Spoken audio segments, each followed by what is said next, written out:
Père éternel, nous te rendons grâce, te célébrons, Seigneur, à cause de ton amour, mais aussi à cause de ta miséricorde. Merci, Père, pour tout ce que tu nous as accordé, tout ce à quoi tu nous donnes accès, Seigneur, et toute cette bénédiction que tu aimerais déverser autour de nous. Te rendons grâce pour cela, Seigneur. Nous aimerions, Père éternel, que tu touches le cœur de quelqu'un, que tu ouvres les yeux de quelqu'un, Seigneur. Parce que la Bible dit que là où il y a l'Esprit de Dieu, il y a abondance de liberté. Père éternel, nous sommes conscients que la richesse que tu déposes au milieu de nos pères change des vies, transforme des vies. Et nous voulons, Seigneur éternel, que tu te manifestes davantage, Seigneur, auprès de toutes les personnes qui se rassemblent afin de te célébrer avec nos pères.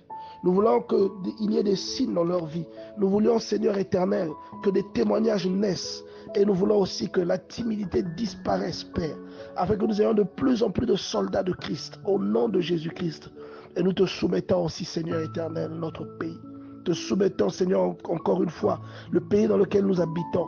Nous demandons, Seigneur éternel, que tu te souviennes et que tu entres, Père, que tu prennes soin de ce pays, comme lorsque tu prends soin d'une personne qui attend quelque chose de toi. Seigneur, nous te rendons grâce et nous te célébrons. Nous ne nous lasserons jamais de te rendre grâce, Père. Nous ne nous lasserons jamais, Père, de te servir, de t'écouter, Seigneur, d'être avec toi, Seigneur éternel, de chercher à te connaître davantage. Et notre prière est que tu fasses naître le même désir autour de nous, Seigneur. Que tu fasses naître, Seigneur éternel, les mêmes manifestations. Nous savons qu'il y a des gens qui sont très attachés à toi, ici sur le lieu où nous nous trouvons. Nous aimerions que ces gens nous bénissent. Nous aimerions que la bénédiction, Seigneur, de ces personnes se propage aussi sur nous, Père. Alors donne-leur le courage de réagir, Seigneur. Donne-leur le courage de s'illustrer, parce que leur illustration peut bénir quelqu'un. Au nom de Jésus-Christ, te rendons grâce pour l'Esprit. Demandons que ton Esprit vienne nous conduire, Père éternel. Te rendons grâce, Seigneur, pour la nourriture spirituelle et pour tes serviteurs.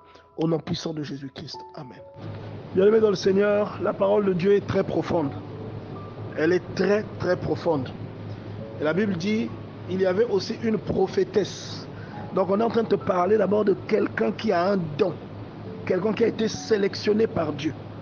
Et quelqu'un qui sert Dieu. Comme toi qui écoutes ce message. Et elle ajoute Anne, fille de Phanuel, de la tribu d'Asser. Donc on précise que c'est un enfant d'Israël. Donc un enfant de Dieu, élu selon les modalités que Dieu a établies. C'est-à-dire c'est quelqu'un qui a la légitimité.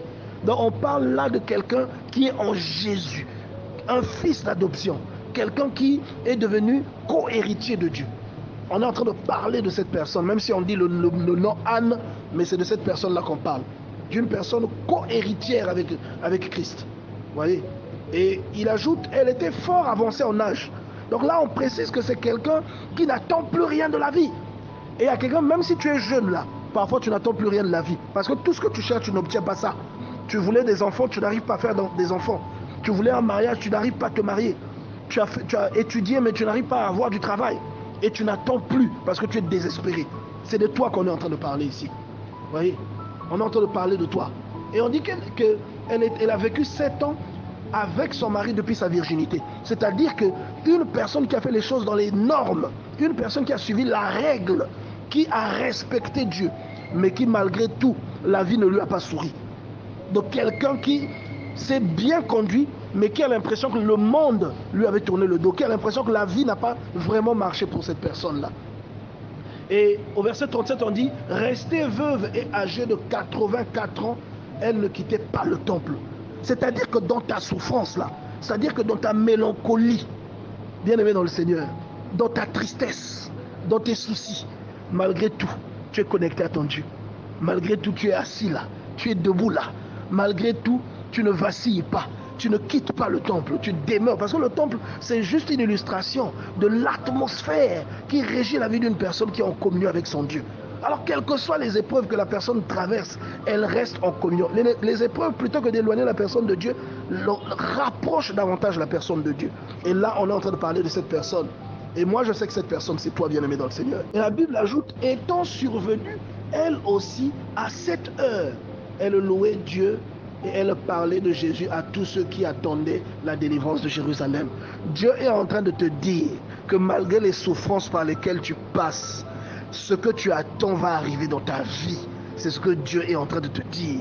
Tu as vu Anne, elle est restée veuve. Elle est restée dans le temple de Dieu. Beaucoup de personnes avaient leur mari. Beaucoup de personnes avaient des enfants. Mais jamais ces personnes-là n'avaient vu ce que Anne avait vu. Beaucoup avaient espéré voir le Messie, mais ils ne l'ont pas vu. Ils n'ont pas pu le rencontrer. Certains l'ont vu, mais ils ne l'ont pas reconnu.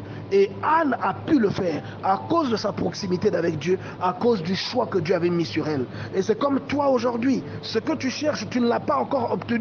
Mais Dieu est en train de te dire, ne te décourage pas. Ce que tu attends dans ta vie va arriver. Au nom de Jésus-Christ, ce que tu attends dans ta vie va arriver. Et il y a des gens qui aujourd'hui sont plus avancés que toi. Il y a des gens qui aujourd'hui ont plus d'avantages que toi. Dieu est en train de te dire que tu seras devant eux, que ce qui va venir dans ta vie dépassera ce qu'ils ont eu toute leur vie. Voilà des gens qui ont eu des maris, qui ont eu des femmes, mais qui n'ont pas pu voir le Christ. Voilà des gens qui ont eu de l'argent, mais ils ont vu le Christ et ne l'ont pas reconnu. Anne, elle a été privée de la plupart des choses. Elle a vécu fidèlement, dignement, servant Dieu et exerçant son don. Et lorsque le temps fixé par Dieu est arrivé, Dieu a récompensé ses efforts. Et toi aussi qui écoutes cette parole, Dieu va récompenser tes efforts. Voilà pourquoi ne désespère pas. Reste accroché à Dieu. Aime les autres. Reste accroché à Dieu. Et la crainte de Dieu dans ta vie, reste accroché à Dieu et pratique la sanctification. Et tu verras que tout ce que Dieu t'a promis, tout ce que tu attends à ce jour, va s'accomplir dans ta vie. Tout ce à quoi tu as aspiré, tout ce pourquoi tu t'es battu, tout ce pourquoi tu t'es bien comporté, tu vas le voir sous la forme d'une grâce extraordinaire. Et Dieu se glorifiera, Dieu se manifestera dans ta vie.